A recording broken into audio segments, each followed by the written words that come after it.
১৯৩০ সালে উরুগুয়ের মাটিতে যে ফুটবল স্বপ্নের শুরু হয়েছিল সেটি পরিণত হয়েছে দ্য গ্রেটেস্ট শো অন আর্থে। ৪ বছরের দীর্ঘ প্রতীক্ষা, কোটি কোটি হৃদয়ের স্পন্দন আর একটি সোনালী ট্রফি। ফিফা বিশ্বকাপ কেবল কোনো ফুটবল টুর্নামেন্ট নয়, এটি এমন এক আবেগের নাম যা দেশের সীমানা পেরিয়ে গোটা পৃথিবীকে বাঁধে এক সুতোয়। ৯০ মিনিটের মাঠের লড়াই, গ্যালারির গগন বিদারী চিৎকার আর শেষ বাঁশির জাদুতে এখানে চোখের পলকে ইতিহাস লেখা হয়, আবার চোখের জলেই ভেঙে যায় হাজারো স্বপ্ন। আর সেই বিশ্বকাপ যেখানে আয়োজিত হয় সেখানে থাকে উন্মাদনার চূড়ান্ত আবেদন। এখনো পর্যন্ত ১৮টি দেশের সুযোগ হয়েছে নামের পাশে বিশ্বকাপ আয়োজক হিসেবে বিশেষণ যোগ করার, তবে সেখানে মেক্সিকোর নামটা থাকবে অনন্য এক উচ্চতায়। মেক্সিকো ২০২৬ বিশ্বকাপের সহ আয়োজক, তবে এখানেই পরিচয়ের শেষ নয়। প্রথম দেশ হিসেবে তৃতীয়বারের মতো বিশ্বকাপের হোস্ট লাতিন আমেরিকার দেশটি।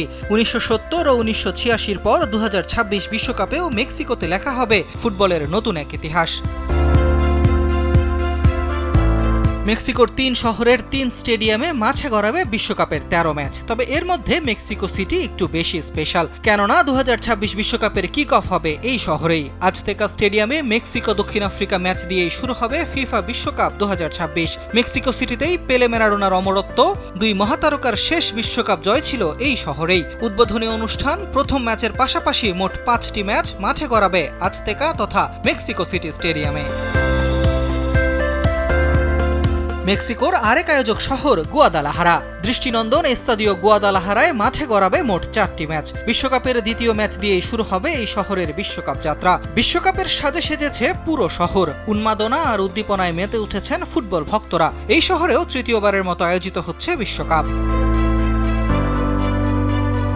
মন্টেরে মেক্সিকোর তৃতীয় শহর, যেখানে হবে বিশ্বকাপের ৪ ম্যাচ। ১৯৮৬ বিশ্বকাপ দিয়ে আয়োজক শহর হিসেবে অভিষেক হয় মন্টেরের। আকাশ ছোঁয়া পাহাড় আর চোখ ধাঁধানো বহুতল ভবনের এক অনন্য মেলবন্ধনে অনন্য রূপ ধারণ করা মেক্সিকোর শিল্প রাজধানী মন্টেরে বিশ্বকে স্বাগত জানাতে পুরোপুরি প্রস্তুত। ১৯৭০ ও ১৯৮৬ পর আবারও বিশ্বকাপ ফিরছে মেক্সিকোতে। আগের দুবার ফুটবল ইতিহাসকে নতুন করে লেখা হয়েছিল পেলে ম্যারাডোনার অমরত্বে। এবারও হয়তো মেক্সিকো হাজির হবে নতুন কোনো চমক নিয়ে। আহমেদ নাহিদ, স্পোর্টস ডেস্ক, দেশ টিভি।